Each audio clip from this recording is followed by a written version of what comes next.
Hello students, कैसे हैं आप सब। आई होप आप सब अच्छे होंगे। आपकी स्टडीज बहुत ही जबरदस्त चल रही होगी।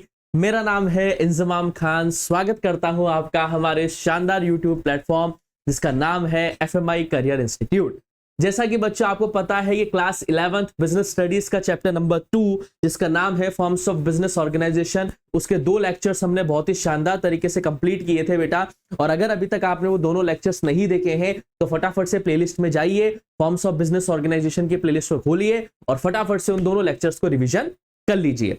तो आज हम स्टार्ट करने वाले हैं बेटा फॉर्म्स ऑफ बिजनेस ऑर्गेनाइजेशन का लेक्चर नंबर 3 और 1 और 2 जो लेक्चर है हमने बहुत ही शानदार तरीके से पढ़े हैं बेटा। फिर भी अगर उनसे रिलेटेड कोई आपको डाउट रह जाता है तो आप डिस्क्रिप्शन बॉक्स में जाके हमें मेल कर सकते हैं। व्हाट्सएप चैनल का लिंक आपको वहां पे मिल जाएगा, आप उस पे जाके हमसे सवाल पूछ सकते हैं या फिर आप कमेंट सेक्शन में भी अपने क्वेश्चंस को छोड़ सकते हैं, चाहे वो अकाउंट से रिलेटेड हो, चाहे वो बिजनेस स्टडीज से रिलेटेड हो, चाहे वो इकोनॉमिक्स से रिलेटेड हो। हम वहां पे भी आपको क्या देंगे बेटा, उन क्वेश्चंस का जवाब देंगे। तो जैसा आप चाहें, जैसा आप कंफर्टेबल समझे बेटा, उस तरीके से आप हमसे सवाल पूछ सकते हैं। हम आपको फटाफट से रिप्लाई देने की कोशिश करेंगे। तो चलिए फटाफट से हम स्टार्ट करते हैं बेटा हमारा आज का लेक्चर नंबर 3। और एक बार हम रिकॉल कर लेते हैं कि हमने प्रीवियस 2 लेक्चर्स में क्या क्या चीजें पढ़ ली थी। देखिए बेटा, हमने इंट्रोडक्शन की बात करी थी कि फॉर्म्स ऑफ बिजनेस ऑर्गेनाइजेशंस क्या क्या होती है। देन हमने सोल प्रोप्राइटरशिप के बारे में बात करी थी। हाँ, ये बहुत आपको अच्छी तरीके से ध्यान रखना है बेटा कि हमने जो लेक्चर नंबर 1 पढ़ा था उसमें हमने सोल प्रोप्राइटरशिप के बारे में बहुत ही अच्छी तरीके से समझने की कोशिश करी थी, जिसमें एक बिजनेस ओनर होता है या फिर एक ग्रुप ऑफ इंडिविजुअल्स ओनर होते हैं। देन लास्ट लेक्चर में यानी कि लेक्चर नंबर 2 में हमने बात करी थी बेटा joint Hindu undivided family business के बारे में, जो कि एक हिंदू फैमिली के जरिए रन किया जाता है, जिसके सारे प्रोविजंस हिंदू लोग के ऊपर बेस्ड होते हैं। आज का जो हमारा ये लेक्चर रहने वाला है बेटा, ये पार्टनरशिप के ऊपर फोकस रहेगा। आज हम पूरी तरीके से फोकस करेंगे बेटा पार्टनरशिप के ऊपर कि आखिर पार्टनरशिप चीज क्या होती है, किस तरीके से पार्टनरशिप डीड होती है, या अगर आपको पार्टनरशिप फर्म ओपन करनी है तो आपको क्या क्या चीजों की रिक्वायरमेंट रहेगी, रजिस्ट्रेशन कराना कंपलसरी है या नहीं है। तो सारा जो लेक्चर आज हमारा रहने वाला है बेटा वो पार्टनरशिप के ऊपर ही फोकस्ड रहने वाला है। तो बिना किसी देरी के फटाफट से नोटबुक निकाल लीजिए, नोट्स बनाते हुए चलिए बेटा, और साथ के साथ चीजों को समझने की कोशिश कीजिए कि आखिर पार्टनरशिप होती क्या है और किस तरीके से आप एक पार्टनरशिप बिजनेस फर्म को सक्सेसफुली रन कर सकते हैं। चलिए बेटा, तो स्टार्ट करते हैं बेटा। What do you mean by partnership. जैसे कि हम अगर बोलते हैं ना कि ये मेरा पार्टनर है या ये वो मेरी पार्टनर है, जैसा भी है, तो देखिए पार्टनरशिप की सबसे पहले आपको डेफिनेशन समझनी पड़ेगी कि what do you mean by this term partnership. Partnership is a voluntary association of 2 और मोर पर्संस। देखिए बेटा, वॉलेंट्री मतलब इच्छा से, कोई इसमें दबाव नहीं होता है। पार्टनरशिप एक वो एसोसिएशन है जिसमें 2 या 2 से ज्यादा लोग मिलकर काम करते हैं, वो एग्री करते हैं कि हम साथ में क्या करेंगे, बिजनेस को जॉइंटली रन करेंगे और जो भी प्रॉफिट होगा या जो भी नुकसान होगा उसको हम क्या करेंगे, शेयर करेंगे। What do you mean by this term partnership. Partnership एक वो एसोसिएशन है बेटा जिसमें 2 या 2 से ज्यादा पर्संस एक बिजनेस को रन करते हैं जॉइंटली, और उसमें वो क्या करते हैं, प्रॉफिट और लॉस को क्या करते हैं बेटा, शेयर करते हुए अपने बिजनेस को आगे बढ़ाने की कोशिश करते हैं। यहां तक क्लियर है बेटा आपको पार्टनरशिप क्या होती है। Then according to the Indian Partnership Act 1932, partnership is the relationship between persons who have agreed to share profit or loss of the business carried on by all or any one of them acting for all। Indian Partnership Act 1932 क्या कहता है बेटा कि partnership एक वो relation है 2 या 2 से ज्यादा पर्संस के बीच में जो एक एग्री करते हैं कि हाँ हम दोनों मिलके क्या करेंगे, प्रॉफिट और लॉस को क्या करेंगे बेटा, शेयर करेंगे। अब वो कितना परसेंट करेंगे, कितना परसेंट नहीं करेंगे, वो हम आगे के लेक्चर्स में क्या करेंगे बेटा, डिस्कस कर लेंगे। यानी कि इस लेक्चर के अंदर ही हम उसे डिस्कस कर लेंगे कि कितना परसेंट प्रॉफिट शेयर करेंगे और कितना परसेंट लॉस हम शेयर करेंगे। ये सारी की सारी चीजें हम आगे डिस्कस कर लेंगे। सो बेसिकली आपको पार्टनरशिप की डेफिनेशन इतनी ध्यान रखनी है बेटा कि एक वॉलेंट्री एसोसिएशन होती है जो 2 या 2 से ज्यादा लोगों के जरिए मिलकर बनाई जाती है, जिसमें बिजनेस को जॉइंटली रन किया जाता है और प्रॉफिट और लॉस को शेयर करते हुए बिजनेस को आगे बढ़ाया जाता है। आई होप आपको ये चीज समझ में आई होगी। Then what are the features of this partnership.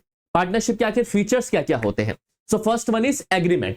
देखिए बेटा, पार्टनरशिप एक एग्रीमेंट के जरिए फॉर्म होती है 2 या 2 से ज्यादा लोगों के बीच में जो साथ में काम करना चाहते हैं और प्रॉफिट और लॉस को क्या करना चाहते हैं बेटा, शेयर करना चाहते हैं। लेकिन ये जो एग्रीमेंट है बेटा, ये फॉर्मल भी हो सकता है और इनफॉर्मल भी हो सकता है। लेकिन इंपॉर्टेंट होता है बेटा कि हर एक पार्टनर को ये चीज क्लियर रहे कि उसके क्या अधिकार हैं और उसकी क्या रिस्पॉन्सिबिलिटीज है बिजनेस को रन करने के लिए। बहुत अच्छी तरीके से समझना है बेटा आपको फीचर्स ऑफ पार्टनरशिप को। पहला फीचर क्या होता है इसका बेटा, एग्रीमेंट। पार्टनरशिप जब फॉर्म होती है बेटा वो एक एग्रीमेंट के जरिए फॉर्म होती है, दो या दो से ज्यादा लोगों के बीच में जो साथ में मिलकर काम करते हैं और प्रॉफिट को शेयर करना चाहते हैं। और ये एग्रीमेंट फॉर्मल और इनफॉर्मल हो सकता है, लेकिन इस एग्रीमेंट के अंदर ये क्लियर नोटेड होना चाहिए कि पार्टनर्स के आखिर राइट्स क्या है और उनकी रिस्पॉन्सिबिलिटीज क्या क्या होती है। ये बात आपको बहुत अच्छी तरीके से यहां पे समझनी पड़ेगी। सेकंड पॉइंट क्या है बेटा, मिनिमम नंबर ऑफ पार्टनर। कितने मिनिमम नंबर पार्टनर के होने चाहिए, यानी कि इतने तो होने ही चाहिए। So there must be at least 2 people to form a partnership. जाहिर सी बात है एक जना मिलकर पार्टनरशिप तो बना नहीं सकता। जो एक जना बिजनेस रन करता है उसे तो हम क्या कहते हैं बेटा, सोल प्रोप्राइटरशिप कहते हैं। लेकिन अगर आपको पार्टनरशिप रन करनी है तो मिनिमम आपको 2% की रिक्वायरमेंट तो रहेगी ही रहेगी। हाँ, 2 से ज्यादा हो सकते हैं, लेकिन मिनिमम नंबर ऑफ पार्टनर्स की कितनी रिक्वायरमेंट रहेगी बेटा, minimum number of partners are 2। 2 partners तो आपके पास रहने ही चाहिए, तब जाके आप क्या कर पाएंगे बेटा, पार्टनरशिप फॉर्म को रन कर पाएंगे। And the third feature is profit and loss sharing. अब देखिए ये बहुत इंपॉर्टेंट है, देखिए इसमें क्या लिखा हुआ है। पार्टनर्स क्या करते हैं बेटा, एग्रीमेंट की टर्म्स एंड कंडीशंस के अकॉर्डिंग प्रॉफिट एंड लॉस क्या करते हैं बेटा, शेयर करते हैं। अब यहां पे आपको समझना है कि जो प्रॉफिट और लॉस का जो शेयर होगा बेटा, वो कभी कभी इक्वल भी हो सकता है और अनइक्वल भी हो सकता है। डिपेंड करता है कि किस पार्टनर ने कितना कैपिटल लगाया और किस पार्टनर ने कितना एफर्ट लगाया। फॉर एग्जाम्पल मान के चले कि ए और बी 2 पार्टनर्स हैं।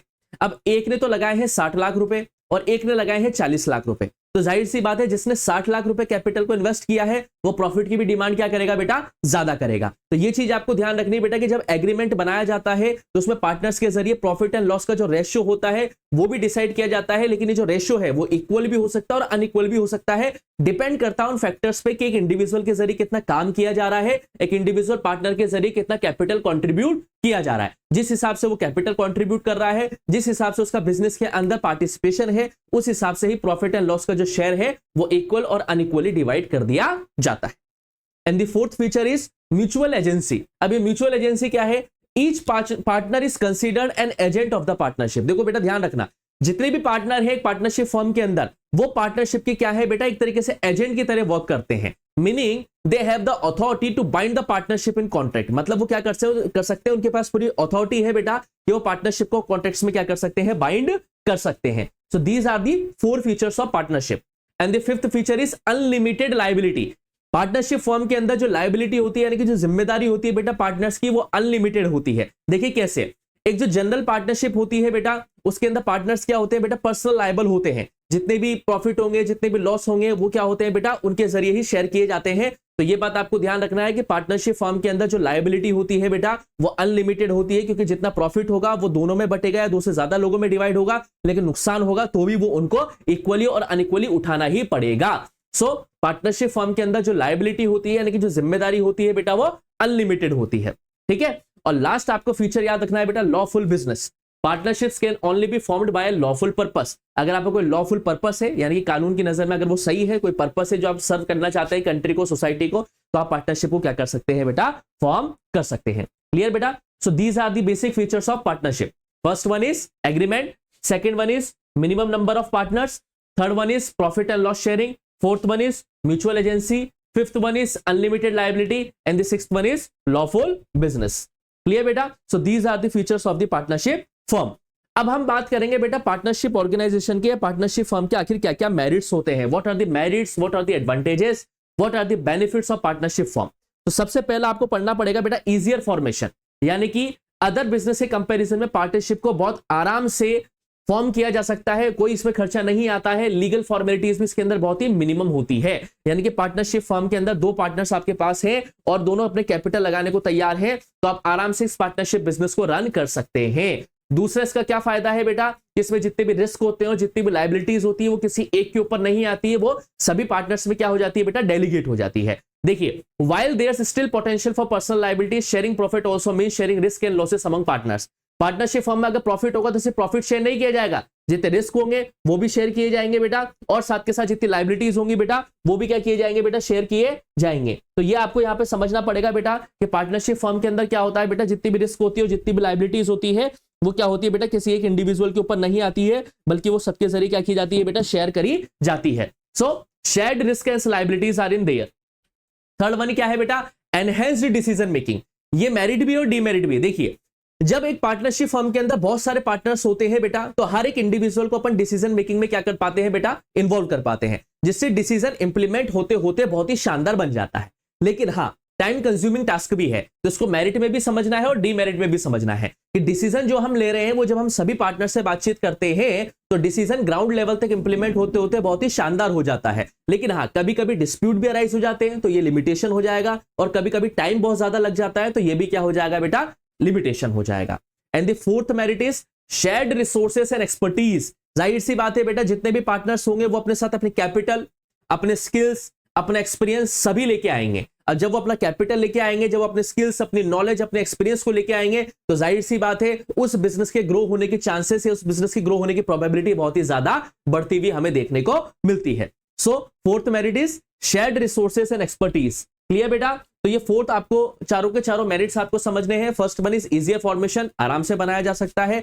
Second one is risk and liabilities, share हो जाती है, डिसीजन मेकिंग बहुत ही शानदार हो जाती है, और साथ के साथ रिसोर्सेस और एक्सपर्टीज भी हमें यहां पे देखने को मिलती है। देन आगे हम क्या पढ़ेंगे बेटा, limitations. What are the limitations? अब मेरिट से कुछ फायदे हैं तो कुछ ना कुछ नुकसान भी होंगे। तो लिमिटेशन क्या क्या है बेटा पार्टनरशिप के? Limited capital. देखिए बेटा, पार्टनर्स जितने भी होते हैं बेटा वो अपनी जो लेके आते हैं उनके पास जो कैपिटल होती है वो लिमिटेड होती है। जो बड़ी बड़े कॉर्पोरेशंस होते हैं, जो बड़े बड़े कॉर्पोरेट होते हैं, उनके पास जितनी कैपिटल होती है उतनी कैपिटल पार्टनर्स के पास नहीं होती है। तो जो कैपिटल होती है पार्टनर्स के पास वो लिमिटेड होती है, और वो लिमिटेड अमाउंट ही कैपिटल मार्केट से क्या कर पाते हैं बेटा, रेज कर पाते हैं। दूसरा लिमिटेशन क्या है? Unlimited liability. ये मैंने आपको पहले ही बता दिया था बेटा कि सभी पार्टनर से प्रॉफिट्स अगर साथ में शेयर कर रहे हैं तो जितने भी नुकसान होंगे, जितने भी रिस्क होंगे, वो भी सभी के सभी आपस में शेयर किए जाएंगे। सो यहां पे हमें अनलिमिटेड लायबिलिटी देखने को मिलती है। Lack of continuity. Partnership firm को रेगुलर बेसिस पर रन कर पाना में थोड़ी दिक्कत देखने को मिलती है, क्योंकि पार्टनरशिप क्या है बेटा, फ्लेक्सिबल है। कभी मान लो किसी पार्टनर की डेथ हो गई, या कभी कोई पार्टनर जो है दिवालिया हो गया, या पार्टनर ने बोल दिया कि नहीं अब मैं पार्टनरशिप आगे कंटिन्यू नहीं करूंगा, तो जाहिर सी बात है वो पार्टनरशिप फर्म क्या हो जाएगी बेटा, डिसॉल्व हो जाएगी, जिससे इनस्टेबिलिटी क्रिएट होती है। तो कंटिन्यूटी हमें कहीं ना कहीं कंटिन्यूटी की हमें कमी देखने को मिलती है पार्टनरशिप फर्म के अंदर। डिसएग्रीमेंट एंड डेडलॉक, वही मैंने आपको बताया था बेटा, डिसीजन लेते वक्त जब आप सभी पार्टनर्स को इन्वॉल्व करते हो तो बहुत बार कुछ पार्टनर्स एग्री नहीं करते हैं, और बहुत बार कुछ पार्टनर्स क्या करते हैं बेटा, उनके बीच में डिस्प्यूट भी क्रिएट हो जाते हैं, जिससे डिसीजन को इंप्लीमेंट होते होते बहुत ज्यादा टाइम हमें देखने को मिलता है। सो ये भी आपको यहां पे ध्यान रखना है बेटा डीमेरिट्स के बारे में। सो डीमेरिट्स कौन कौन से बेटा? Limited capital, unlimited liability, lack of continuity and disagreement. अब क्या क्या टर्म्स एंड कंडीशंस होती है जब आप एक पार्टनरशिप फर्म को बनाना चाहते हैं? What are the terms and conditions, जिसे हम बोलते हैं पार्टनरशिप डीड। वो क्या शर्तें होती है जिसके ऊपर आप पार्टनरशिप को बना सकते हैं? तो पहला, नेम ऑफ द फर्म। आपको फर्म के नाम को डिसाइड करना पड़ेगा। Then name of the partners, आपके कौन कौन पार्टनर्स उनके नाम आपको लिखने पड़ेंगे। देन लोकेशन या एड्रेस ऑफ द फर्म, आपकी फर्म आप कहां खोलने जा रहे हैं ये आपको चीज ध्यान रखनी पड़ेगी। ड्यूरेशन ऑफ बिजनेस, बिजनेस का ड्यूरेशन क्या रहेगा। Then fifth, investment made by each partner, किस किस पार्टनर से कितना कितना इन्वेस्टमेंट किया है, उनका प्रॉफिट शेयरिंग रेशियो क्या है। सेवंथ क्या है बेटा कि salaries, interest on capital, interest in drawing partners, ये क्या रहेगा। टर्म्स क्या रहेंगे बेटा एडमिशन के आने की, किसी पार्टनर के एडमिशन की, उसके रिटायरमेंट की और उसके डेथ की, ठीक है। और ड्यूटीज क्या क्या रहेगी बेटा, पार्टनर्स के ऑब्लिगेशंस क्या क्या रहेंगे, ये आपको समझना पड़ेगा। और क्या मेथड्स होते हैं बेटा डिस्प्यूट को सॉल्व करने के, ये सभी पार्ट होते हैं बेटा किसके, पार्टनरशिप डीड के। क्लियर बेटा? एक लास्ट टॉपिक आप समझिए बेटा पार्टनरशिप का, रजिस्ट्रेशन ऑफ पार्टनरशिप। याद रखना बेटा किसी भी पार्टनरशिप फर्म का रजिस्ट्रेशन करवाना कंपलसरी नहीं होता है, ये ऑप्शनल होता है। लेकिन अगर आप रजिस्ट्रेशन करवाते हैं तो कुछ आपको बेनिफिट्स देखने को मिलेंगे। सबसे पहले आप ये समझो कि अगर आप पार्टनरशिप फर्म का रजिस्ट्रेशन नहीं करवाते हैं तो आपको क्या क्या नुकसान झेलने पड़ेंगे। तो देखिए बेटा, अगर आपकी अनरजिस्टर्ड पार्टनरशिप फर्म है तो आप किसी अदर पार्टनर के खिलाफ कोई भी केस नहीं कर सकते। अगर आपने रजिस्ट्रेशन नहीं करवाया है तो आप किसी अदर पार्टनर के खिलाफ कोई भी केस नहीं कर सकते। दूसरा, अगर आपकी पार्टनरशिप फर्म रजिस्टर्ड नहीं है तो आप किसी थर्ड पार्टी के खिलाफ भी केस नहीं कर सकते, और ना ही आप अपने पार्टनर के खिलाफ केस कर सकते हैं। तो ये बात आपको ध्यान रखना, रजिस्ट्रेशन आप कराओ या नहीं कराओ वो आपके ऊपर आपकी चॉइस है, लेकिन करवा लोगे तो फायदे हैं, नहीं करवाओगे तो 3 नुकसान आपको यहाँ पे देखने को मिलते हैं जो कि पार्टनरशिप फर्म के अंदर होते हैं। सो ये था बेटा हमारा पार्टनरशिप फर्म, जो हमने पूरी तरीके से बहुत ही अच्छी तरीके से समझने की कोशिश करी। आई होप आपको ये सारी की सारी चीज समझ में आई होगी।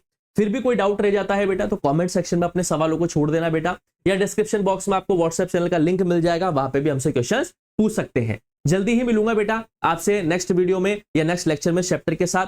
वीडियोस अगर आपको पसंद आ रही है तो वीडियोस को लाइक करो, दोस्तों के साथ शेयर करो, और चैनल को सब्सक्राइब करना मत भूलना, और बेल आइकन पर जरूर क्लिक करना ताकि आपको सारी वीडियोस के नोटिफिकेशंस मिलते रहे। मिलता हूं बेटा फिर आपसे नेक्स्ट वीडियो में, तब तक के लिए आप लोग पढ़ते रहिए, मस्त रहिए। Thank you, bye bye.